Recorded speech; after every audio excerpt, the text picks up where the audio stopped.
stockings are hung, the tree is alight, and the covers and candles are a heartwarming sight. Just like countless Christmases before, you and your loved ones are crowded on the couch. Fuzzy socks, PJs, and warm hot chocolate in hand, getting ready to watch your favorite holiday films. The cares of the world are as distant as the cold creeping outside. A cozy picture, is it not? For many families, this is exactly what Christmas looks like. However, the oft-neglected fact is that there are many others who do not get this joyful evening. In fact, for many, Christmas is the hardest time of the year. This picture-perfect Christmas is even reinforced by the very films families gather around to watch. Moreover, these films often share a common theme by emphasizing a holiday that is about family and merrymaking. However, if this is what Christmas is about, what are the thousands of people who don't have either privilege supposed to do? Is Christmas for them?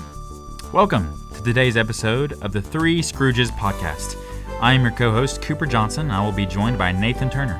As always, a special thank you to Mariah Hall, whose audio production skills make this podcast available and accessible for listeners like you.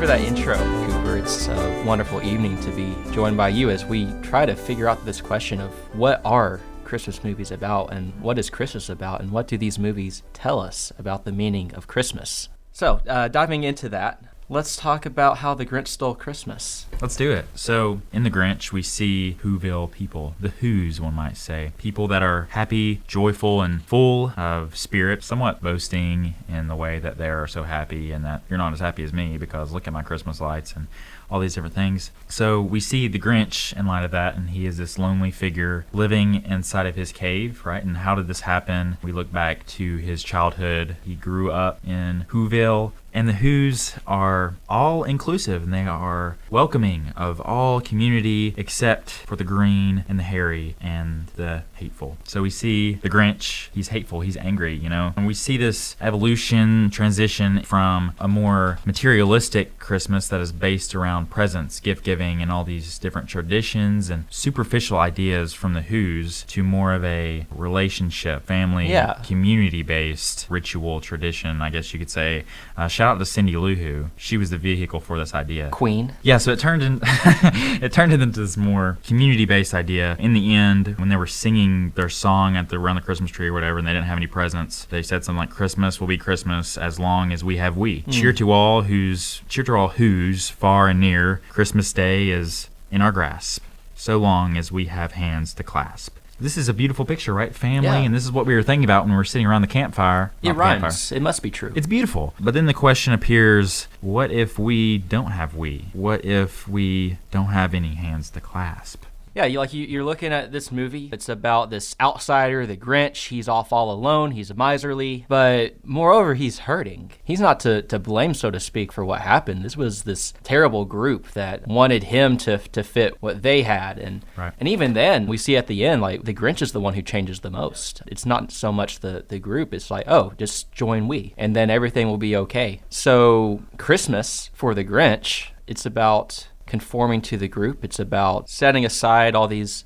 legitimate grievances he had against these very bigoted Whos. The only person that really reached out to him was Cindy Lou Who, so again, props to our queen. But again, that's not the message that the audience is left with. What we think of whenever we're thinking about the Whos, it's like, oh, yes, it's about we. As long as we have we, we're doing it right. And for families that are sitting around a warm couch and with plenty of blankets and hot cocoa, it's like, we've done it right. We don't have anything that we have to do. It's not so much about a message of going out and finding the outcasts and bringing them in as much as it is, you outcasts out there, you guys have a problem. You're the ones who are miserly. You're the ones that don't want to join our jubilant throng of exaltation and jubilation. And really, that's kind of the message that we're getting. It's about family, and it's about people who aren't wanting to engage with that family. They're the ones who are in the wrong. There's not really any kind of, condemnation for the way that those groups are acting. So yeah, that's kind of the message that we're left with when it comes to how the Grinch stole Christmas. I think the Grinch is a beautiful example of what we're trying to elaborate on here, but I don't think this is the only Christmas movie that has this message. And I think another one includes Home Alone. And we see where Kevin's at home and they're all away, right? And the mom figures out that Kevin is left at home, and she tries to do everything she can to get back to Kevin. She would do anything to get back to Kevin, and right, this isn't necessarily bad for a mother to be with her son on Christmas. Yeah. This is what everybody... Right.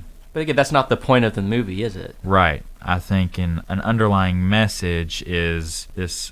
kind of clamoring, doing whatever it takes to be with family. That is the goal. That is the mountaintop that we must ascend in order to successfully do Christmas. That's the gold standard, being home with family. That's kind of the summary of the first movie. The second movie's also got some wacky things going on too, because Kevin messes up again. Whole Christmas pageant goes kaplooey. So Kevin messed up, family get together, he did it again. He's also done a lot of terrible things in his view, a lot of misdeeds, and he meets this wonderful sage in the park. So he converses with this pigeon lady, and he confesses his sins and gets the therapeutic, this is what you got to do, this is kind of a feel-good thing. And what she says, well, you got to do a good deed to make up for your bad deeds. And Kevin's like, oh, wait, I can't possibly do enough good to make up for the bad. And she's like, it's Christmas Eve. It's Christmas Eve. Good deeds count for extra. Kevin is given a message that he needs to pull up his bootstraps and do the good things that need to be done in order to reconcile with a family and make all things right in the world. So again, it's that family theme, but then there's this added layer of we have to work for it. We have to earn it. It's our responsibility to make it happen. So yeah, there's kind of a common theme there, but with something that I think we can already kind of detect has a little bit of nefarious underpinnings, wouldn't you say? Oh, I would say so. Kind of this idea of Pelagianism, that there is good inside of us. We just need to bring it out. So we see this story and this message, we see that we just need to be good, right? Yeah. After the pigeon lady says all this, she says, tonight, just follow the star in your heart. And that kind of relates back to the real Christmas story, where it says, no, don't follow your heart, follow the star that leads you to a Savior in an actual place, Bethlehem. And he came to, ironically, save your corrupt and wicked heart. So. Yeah, the star leads you to the person that's going to do all the things that you need to do so that you don't have to do it. Rather, you're just kind of receiving those doings. Mm-hmm. So, yeah, there's an interesting play on that, but kind of on that theme of nefarious underpinnings. How about It's a Wonderful Life? Is it so wonderful after all? Let's find out. So, this beloved film centers around this character, George Bailey, a bit melancholy, down in the spirits around Christmas time. Things aren't quite going his way. Just kind of has a downcast soul. His family, as much as they dote upon him, understand this and recognize this, and so they are praying for him. Those prayers are heard in heaven, and so heaven sends down Clarence, the angel who is trying to earn his wings. Again, it just kind of takes, the story takes you through this whole narrative of George's life and what things would be like if he wasn't around. George is suicidal. He's at a bridge, and he's willing and ready to just give up on it all. And so the angel is there to save him in a very literal sense. And so, again, it's recounting his journey throughout his life, what things would have happened differently if he wasn't around, and really how much good in the world he's done. And ultimately, George is saved. He realizes that he does have a wonderful life after all, but that's not what the movie ends with. Rather, there's a message from Clarence, and it reads, he says, remember, George, no man is a failure that has friends. So basically, you're a failure if you're lonely. If being a failure is something that is tied in George's case to suicide, then his reason for not killing himself is that he has family, and that's kind of what we're left with. And again, we have that feel-good story of like, yes, we all have our family, we're cozy, we have, again, ascended that mountaintop of what the meaning of Christmas is, and we have done the things correctly. Right. The gospel in this sense is, if you have family, you get it, right? That's what Christmas is all about. Yeah. But I think we can look and see that this is not the reality for a lot of people in America. Yeah, there's so many families that are sitting around fires, but again, as we mentioned, that's not the story for everyone by any means.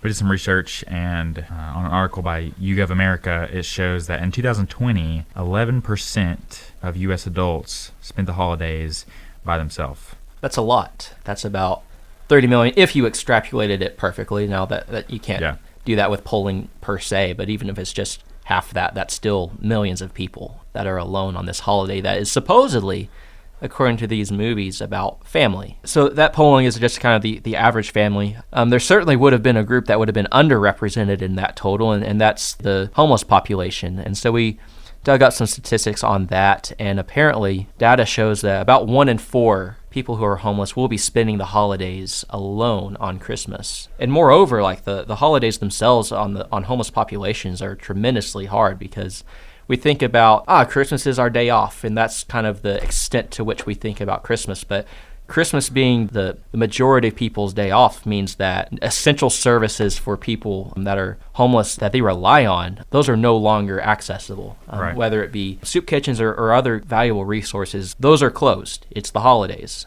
And so this holiday is tremendously hard on many people. And so taking that back to this theme that we're seeing in these movies of, well, you need to change if you're the outcast in order to become part of the group, or the meaning of Christmas is about family, or in order to get that ideal Christmas, you have to do some good things to make up for the bad things you've done. When we look and try to apply that meaning to this population, what we see is that this is alienating. They can't tap into the meaning of Christmas. Christmas largely isn't for them, because the very hard fact of the matter is that many people who are homeless don't have family in any real sense that they can turn to on the holidays. That safety net has given way, and they are now unable to do anything else. If that's what Christmas is about, then Christmas surely isn't for everybody, is it?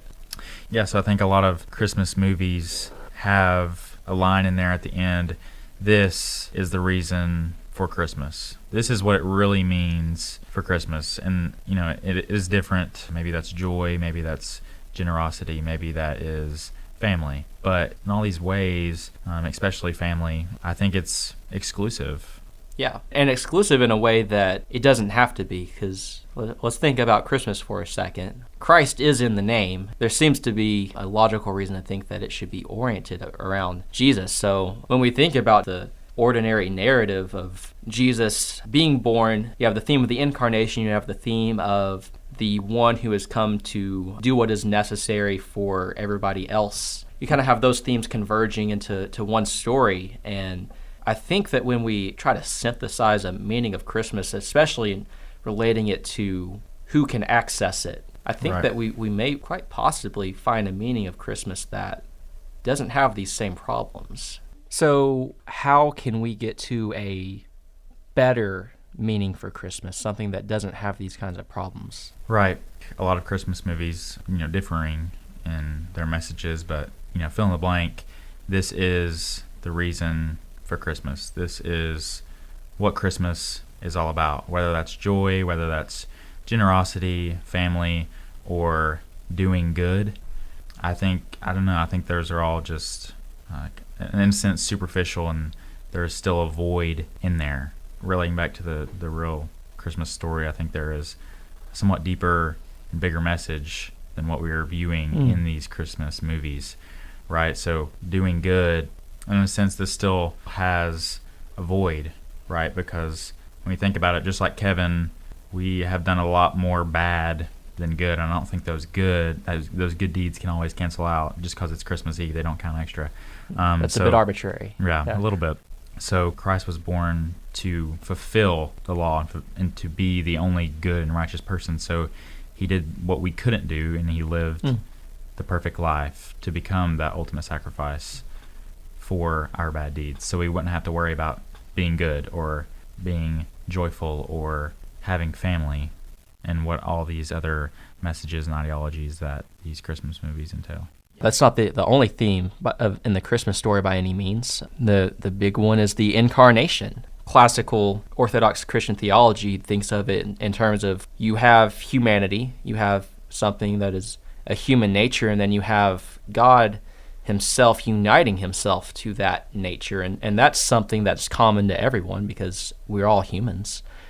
So if Christ became human, then he became one of us. And that's something that anyone, no matter where they are, can say. Christ became one with me, one of me. So that's a very inclusionary meaning for Christmas. That's something that anybody anywhere at any time can say that is true for me. And it's not in the sense of working for it, it's just receiving it as a gift, as it's supposed to be. The biggest gift in the Christmas story isn't those of the three wise men. It's the gift that God gave to us to receive in the form of God made flesh, so that he could dwell amongst us. And that is an inclusive us. Christ dwelt with humanity in general, and humanity in general can look to this story and say, yes, that's something that I can tap into. That's a message that I can dwell on, that I can meditate on during this Christmas season. Even when all the things around me are pigeon poop, I can still look to this shining star, not in my own heart,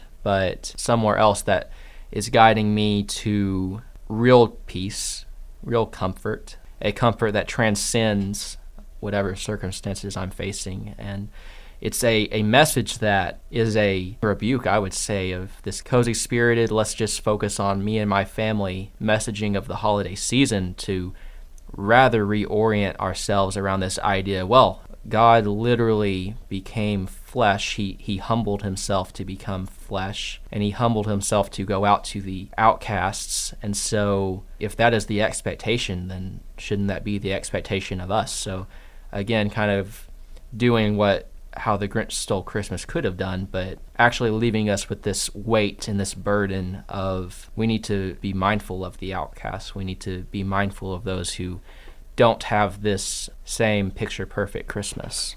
And I think in conclusion, right, you said something about this gift is far more than things that Christmas has to offer. Now, that could be gifts, that could be sausage balls, or family, friends, right? If you look at it, if you look on the cross, at Christ's most victorious moment, he was alone. He was forsaken, and his friends were nowhere to be found, right? So I don't think this message pertains to friends or any of these things, but it's really salvation. Yeah. So, final verdict, would we say that Christmas movies generally are a humbug? I concur. So I guess we'll close, since we have the verdict, with the way we end this podcast every time, with a Bah! Humbug!